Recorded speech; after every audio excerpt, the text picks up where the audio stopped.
Bonjour.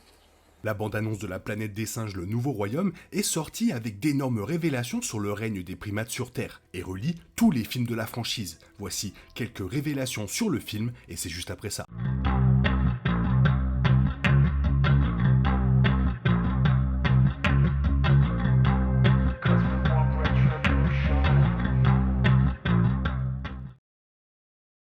Le Nouveau Royaume est le quatrième film de la franchise rebootée La planète des singes qui a commencé avec les origines de 2011 et s'est poursuivi avec l'affrontement en 2014 et la guerre pour la planète des singes en 2017. Bien qu'il s'agisse de l'histoire la plus récente, elle se situe quelque part au milieu de la chronologie de La planète des singes en ce qui concerne le visionnage des films de La planète des singes par ordre chronologique. Des allusions à une toute nouvelle chronique pleine de construction de monde, aux personnages de retour de la planète des singes originale et un scénario qui continue là où la trilogie de Reeves s'est arrêtée, la bande-annonce de ce nouveau film est pleine de choses passionnantes et fait évoluer la franchise. Il est difficile de croire qu'une fois sorti, 7 ans se seront écoulés depuis le dernier film de Reeves. Mais si la bande-annonce est une indication, cela en vaudra vraiment la peine. Le royaume de la planète des singes débarque sur les écrans le 24 mai 2024. Après la mort de César, son fils, sa fille adoptive Nova et le reste des singes intelligents parviennent à atteindre l'oasis où Maurice a juré de les élever conformément aux enseignements de leur père. La guerre entre les humains et les singes a consolidé César comme une figure aux proportions bibliques au sein de la communauté des singes. Et dans le nouveau royaume, les singes sont devenus l'espèce dominante. Après la propagation de la grippe simienne dans la trilogie de Matt Reeves, 90% de la population mondiale est morte du virus et de l'effondrement de la société qui a suivi, ce qui a permis aux singes de prendre le pouvoir infiniment plus facilement. Étant donné que les singes sont décrits comme l'espèce dominante dans le film, il semble que le quatrième film de la franchise se rapprochera du scénario de la planète des singes lorsque 3 astronautes, perçus comme étant bloqués sur une planète où une société de singes sophistiqués règne sur les humains, se trouvent en réalité sur une Terre futuriste. Puisque le film fait partie d'une nouvelle trilogie prévue, on peut affirmer, sans se tromper, que les 3 films expliqueront comment les humains sont devenus si sous-évalués, avec probablement pas mal de secrets.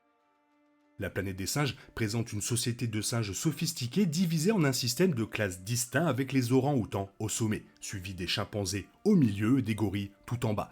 La bande-annonce du film montre une société de singes bien développée, basée sur sa classification simienne ainsi que sur la communication. Alors que César était le singe le plus développé au cours de la trilogie de Reeves, de nombreux types différents d'orang-outans, de gorilles et de chimpanzés peuvent désormais parler, répartis en 2 clans de singes distincts. Avec un écart de 1000 ans entre les événements de la guerre pour la planète des singes et la planète des singes, il y a de la place pour que de nombreuses histoires évoluent dans la franchise, en particulier celles impliquant les ancêtres de César. Il peut être difficile de dire exactement quand se déroulera le nouveau film, mais la description dans la bande-annonce officielle du film explique qu'il s'agit de plusieurs générations dans le futur. Cela donne suffisamment de temps pour expliquer les origines de la religion des singes du docteur Zaius, ainsi que pourquoi les singes ont couvert une si grande partie de l'histoire humaine et comment New York a été bombardée. La planète des singes a non seulement suivi une société de singes intelligents, mais a également introduit une race de mutants intelligents qui vivaient sous terre. Étant donné que la bande-annonce montre des tunnels et des installations souterraines, il serait logique de développer enfin les mutants dans cette trilogie basée sur la grippe simienne dans les origines. Bien que le virus ait été initialement conçu pour guérir la maladie d'Alzheimer, comme en témoigne l'augmentation de l'activité cérébrale du père du docteur Rodman, il n'a réussi que temporairement, et un petit pourcentage d'humains aurait pu survivre à tous les variants du virus tout en acquérant des capacités psychiques et des apparences mutées comme effet secondaire. Bien qu'il ressemble à Maurice, le gentil orang-outan de la trilogie de Reeves, l'orang-outan est de retour dans le nouveau film. Sa période dans un futur lointain suggère que ce personnage sera en réalité le docteur Zaius, un personnage qui figure en bonne place dans la planète des singes. Les singes, après la rébellion des singes et la mort de César, dans la guerre pour la planète des singes, Maurice était déjà l'un des personnages singes les plus anciens et étant donné que son espèce ne peut vivre que 45 ans, il est probablement décédé, mais grâce à la compilation de l'histoire de César, les enseignements et les principes du héros singe sont intacts pour les générations futures des singes.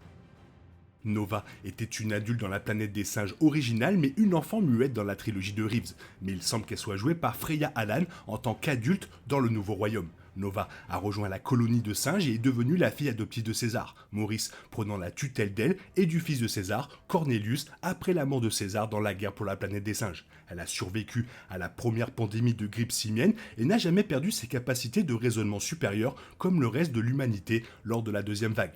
Il est donc possible qu'elle soit vue ici dans des flashbacks en tant que jeune adulte. Bien que certains aspects de la bande-annonce du film soient vagues, il est clair que les humains vivent cachés dans le film. Poursuivis par des singes alors qu'ils tentent de rassembler des ressources, ils sont rassemblés et envoyés travailler dans des camps de travail s'ils ne peuvent pas s'échapper. Tout comme dans la planète des singes, les humains ont été réduits à un groupe sauvage de chasseurs-cueilleurs, tandis que les singes ont un gouvernement établi et des lois qui fournissent l'infrastructure nécessaire à leur société. Bien qu'il soit tentant de penser que le singe narrant la première ligne de dialogue dans la bande-annonce du film est Cornelius, le fils de César, il s'agit enfin d'un singe nommé Noah. Il est possible que Noah soit son lointain ancêtre, étant donné que le film se déroule sur plusieurs générations dans le futur, et qu'il semble interpréter ses rêves comme une possible prophétie basée sur les enseignements de César. Noah est curieux et même sympathique envers les humains, et découvre finalement leur réseau de tunnels souterrains par accident, ce qui semble conduire à une alliance improbable mais amicale face à une menace commune. Le film révèle que les singes se sont divisés en deux clans, ceux qui n'ont jamais entendu parler de César ou qui considèrent ses enseignements comme un lointain souvenir, et ceux qui ont perverti ses enseignements afin de construire un empire. On peut voir ce dernier utiliser une technologie inspirée par l'humain contre l'autre afin de les subjuguer. Et Noah voit son propre clan être sauvagement blessé. Il y avait également deux clans de singes différents dans la planète des singes, dont un seul sympathisait avec les trois astronautes qui ont atterri parmi eux. Ce développement indique donc que le film finira par se connecter à l'original. Voilà, j'ai vraiment hâte de voir ce film. Avec les 3 derniers films, ça donne vraiment envie. Toi, qu'est-ce que tu en penses? Fais-moi part de ta hype dans la zone commentaire. Sinon, il est temps pour toi de reprendre le cours normal de ta vie. Bien sûr, on se retrouve bientôt pour une nouvelle vidéo. Bisous bisous, bye bye.